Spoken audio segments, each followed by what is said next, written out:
Kita lanjutkan untuk senyawa ketonnya, ya. Jadi memiliki rumus molekul dengan senyawa aldehid. Maka keton itu senyawa karbon juga mempunyai gugus fungsi CO. Ya, kalau tadi senyawa aldehid CHO. Ini memiliki gugus fungsi senyawa keton adalah CO atau disebut juga gugus fungsi karbonil. Ya, karbonil, gugus fungsi karbonilnya ini yang diapit atau diantara alkil, R di sebelah kiri dan R sebelah kanan, maka diantara alkil disebutkan situ. Ya, rumus lihat strukturnya RCO, R aksen, atau boleh kita singkatin R seperti ini, masukkan tengahnya ini CO-nya, pointer ini, boleh seperti itu. Ya, jadi RCO, R aksen, salah satu dia alkana ataupun salah satu dia alkil, itu masakan K-nya pakai R aksen ya. Ini rumus molekulnya. Rumus molekulnya tadi CnH2n0 sama dengan senyawa aldehid. Hanya perbedaannya pada ditata pada gugus fungsi. Ya, kalau ini kita tulis molekulnya kita tahu membedakan apakah senyawa itu keton atau aldehid. Maka untuk bedakannya itu pada gugus fungsinya itu CO. Ya. Maka suhu K yang paling rendah adalah 3. Ini suhu rendah pada 3. Kenapa itu, Pak? Karena di karbonil sudah pada gugus fungsinya sudah ada satu atom C. Sementara senyawa keton itu diapit oleh 2 buah alkil, 2 buah R. Berarti harusnya 2 C, satu di sebelah kiri dan satu sebelah kanan itu. Maka disebut sini suku Kn yang paling rendah adalah 3, yang ini. Satu di R di sini, satu di R ini, itulah C-nya. Sedangkan satu lagi pada gugus fungsi. Ya. Bagaimana penamaan untuk senyawa keton? Tidak jauh beda juga seperti yang saya sebutkan pada senyawa-senyawa yang lainnya.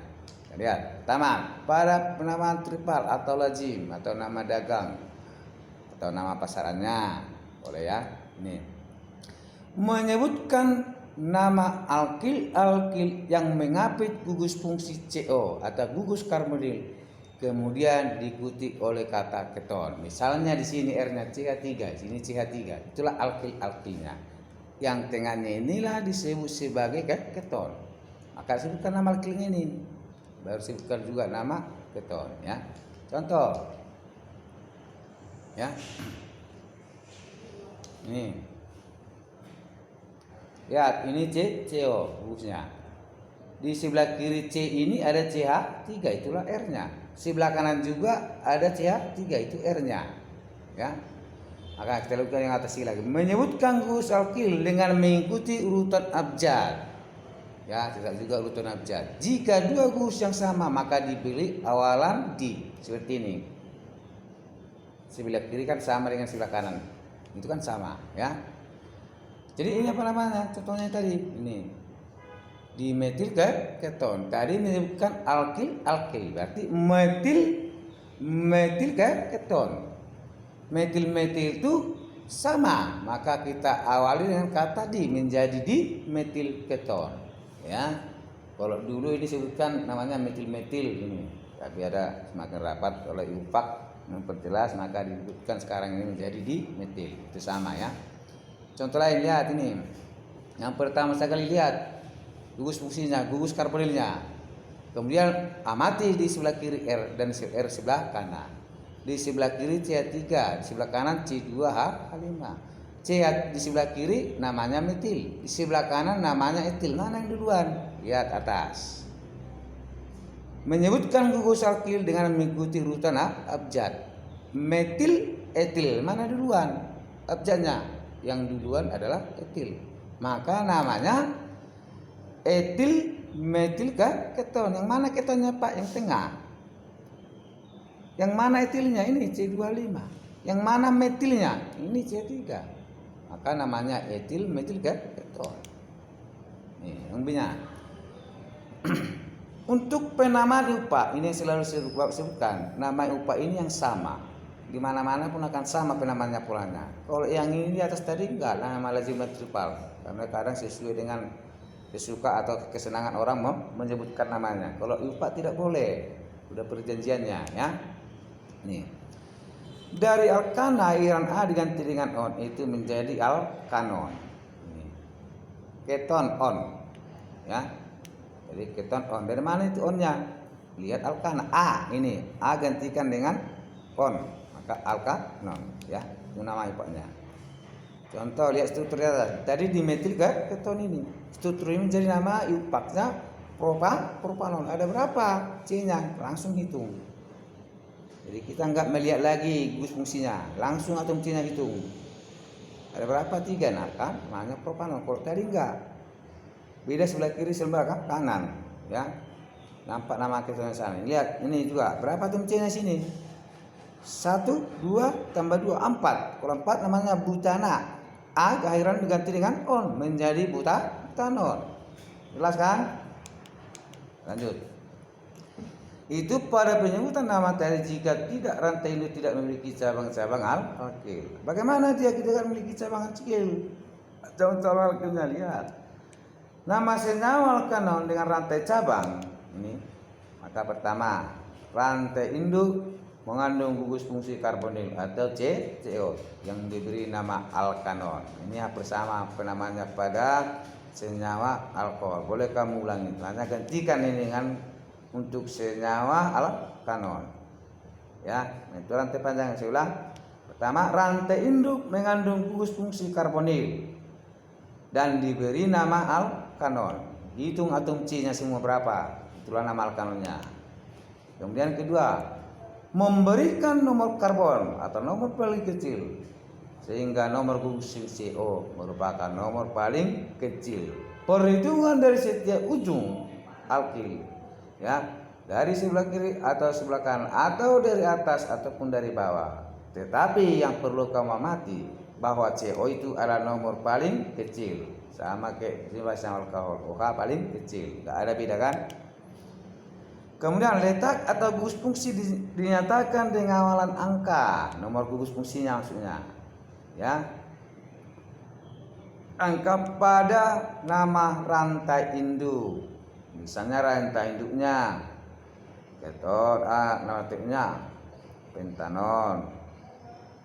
Kemudian CO-nya itu di mana? Kita berarti misalnya pada nomor 3, berarti 3 pentanon, seperti itu maksudnya. Kemudian aturan penulisan cabang alkil sama seperti alkohol, sama ini alkohol juga. 1, 2, 3 juga sama aturan alkohol, enggak ada beda, ya. Jika ada cabang sama yang dua diawali dengan di, itu, ya. Keempat, nih urutan namanya, nomor cabang, nama cabang, kemudian nomor atom C gugus karbonil, baru dilanjutkan rantai induk. Tuh, ingat, nomor cabang, nama cabang, nomor atom C atau nomor gugus fungsi, kemudian nama rantai induk. Nomor cabang lihat, nih, nama cabangnya sesuai dengan huruf abjad. Bukan patokan nomornya, abjadnya huruf abjad nama cabangnya, ya. Contoh ini CH3 CO CH3 CH3 ini. Yang ini ada berapa? Yang di bawah ini salah nih, yang menempel ini. Ada berapa ini atom C-nya? 3. Kemudian karbon itu pada terletak nomor berapa? Itu tuliskan nomor mulai di sebelah kiri. 1, 2, 3. Nomor 2. Kalau di sebelah kanan 1, 2, 3 sama dari sebelah kiri ataupun dari sebelah kanan. Tetap dia berada pada nomor karbon nomor 2. Maka namanya 2 propanon. Jangan lihat ini. Ini yang kerjakan orang ini, ya. Ini dia baru. Kau lihat itu. Lihat kerangkanya atau strukturnya. Setiap ujung, mana ujung ini C3 paling pinggir ujung ini. Ini juga ujung. Yang bawah ini juga ujung. Semua C3 itu ujung. Penentuan rantai induk harus mengandung gugus fungsi karbonil. Maka dari sini boleh menghitungnya. Ke arah ke sebelah kanan. Ini 1, 2, 3. Ini stop. Ke bawah 4. Kalau ke sebelah kanan juga 4. Boleh Pak dihitung dari bawah rantai induk? Boleh. 1, 2 berhenti, jangan hitung ke arah sebelah kanan karena harus melintas gugus fungsi, berarti dari bawah ke atas baru langsung ke kiri. Ini 2, 3, 4. Ya, dari sini boleh Pak? Boleh. Asal melintas CO. 1, 2, 3, 4. Jadi nampaklah rantai induknya sebanyak 4. Yang menjadi pertanyaan sekarang, dari manakah kita mulai karbonnya sehingga nomor CO itu paling kecil? Itu yang intinya. Ya, setelah itu baru bisa kita tuliskan rantai induknya atau rantai panjangnya. Yang jelas bahwa CO adalah nomor paling kecil. Kita mulailah dari sebelah kiri ini. 1, 2, ini jelas, itu jelas ini paling kecil. 3, 4, boleh. 3 ke bawah 4 boleh. Kalau kamu pilih yang bawah nomor 4, berarti ini sebagai cabang alkil. Kalau kamu pilih ini karbon nomor 4, berarti yang bawah itu sebagai cabang alkil atau timbal baliknya. Yang jelasnya rantai induknya ada 4. Kalau 4 apa namanya? Butanon. CO-nya tadi pada nomor apa? Nomor 2, berarti 2 butanon. Apakah di luar rantai induk ini ada kita sebutkan sebagai cabang alkil atau kita sebutkan ini perumpamaan itu ada sebagai teh lalat? Ada. Yaitu CH3. Nomor berapakah itu? Nomor 1, 2, nomor 3. Berarti nama lengkapnya 3 metil 2 butanon. Jelas? Contoh 3. Ini lihat kerangkanya. Nampakkan semua. Kalau seperti inilah ini karbonnya. Berapa kira-kira rantai induknya? Itu semua jumlah atom C. 1, 2, 3, 4, 5. Ini berapa? Tambah ini 2. Berarti 7. Ya. Tapi ini ada cabangnya. Apa nama lengkapnya? Apa rantai induknya? Coba kamu bahas. Tapi namanya ini Bapak tunjukkan. Lihat nanti kenapa itu namanya, ya. 5 etil 2,4 dimetil 3 heptanol. Ya. Berarti CO paling kecil adalah nomor 3. Kemudian bagaimana sebenarnya yang terakhir? Bagaimana isomer senyawa keton, ya? Keton itu dapat memiliki isomer kerangka, isomer posisi maupun fungsi. Fungsinya bisa berbeda tempat, itu posisi. Kerangkanya rantai induk terpanjang menjadi terpendek. Contoh C510O ini. Isomer kerangkanya. Coba lihat. Kerangkanya 1, 2, 3, 4, 5. Kerangkanya. Apa namanya itu? Kalau seperti ini. 2 pentanon, ya. Dan ini.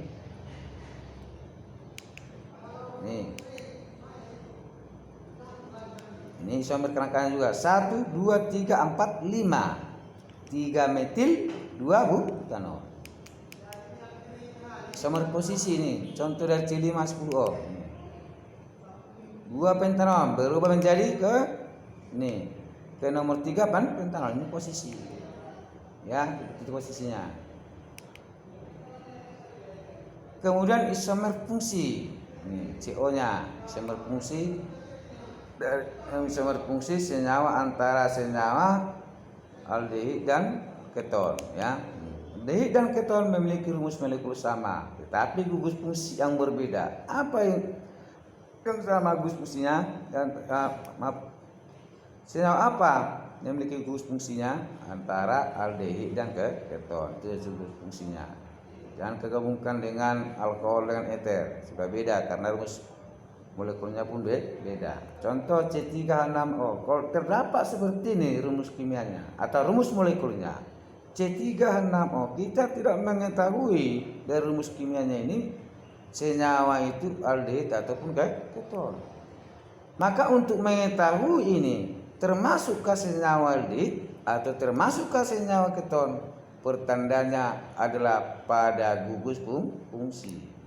Makanya kalau ini kamu sebutkan senyawa aldehid, tuliskan dulu contoh rumus kimianya, ya. Kalau keton, tuliskan ini rumus kimianya atau strukturnya. Ini. Ya, CH3, CH2, CH propanol. Hitung jumlah atom C-nya. Samakah dengan C36? Atom C-nya 3. Tuh. Hanya berapa? 6, betul. O-nya 1 betul. Berarti senyawa ini termasuk senyawa aldehid. Bertanda keton. Nih. Itu nomor 2. CH3 CO CH3. C-nya berapa? 3. 1 2 3 benar.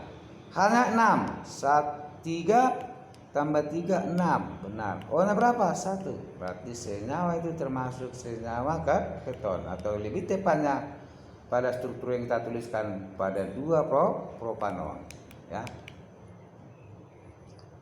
Kemudian bagaimana pembuatan ketonnya? Pembuatan senyawa keton dari oksida alkohol sekunder, sama tadi juga pada senyawa keton aldehidnya, ya. CH3 CH3 OH ini bukan alkohol sekunder, ya. C mengikat 2 buah. Oh ya, sekunder ya. Alkohol sekunder, ya. Dioksidasi akan menghasilkan senyawa yang kita sebutkan namanya tadi senyawa keton ini. Nih, kemudian aldehid tambah peling akan menghasilkan endapan marah kata. Ini reaksi tadi, ya. Terakhir, bagaimana sifat-sifatnya? Pertama, untuk senyawa keton, ya, pada suhu rendah atau pada suhu kamar berwujud cair dan tidak berwarna, ya.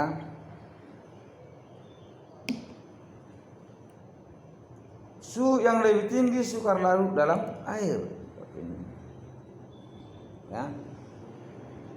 Lalu sifat kimianya dapat direduksi, kemudian dapat diadisi dengan hasil tidak dapat mereduksi larutan Verlin dan Tolen, sehingga dapat digunakan untuk membedakan aldehid dan kanal, ya. Itu sifat-sifatnya.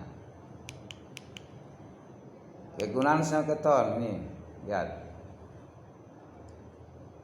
Propanon dalam kehidupan sehari-hari dan perdagangan dibinekakan dengan nama aseton. Dikenal yang paling penting adalah aseton. Apa guna asetonnya? Sebagai pelarut untuk lilin, plastik, serulat dan pelarut selulosa, ya.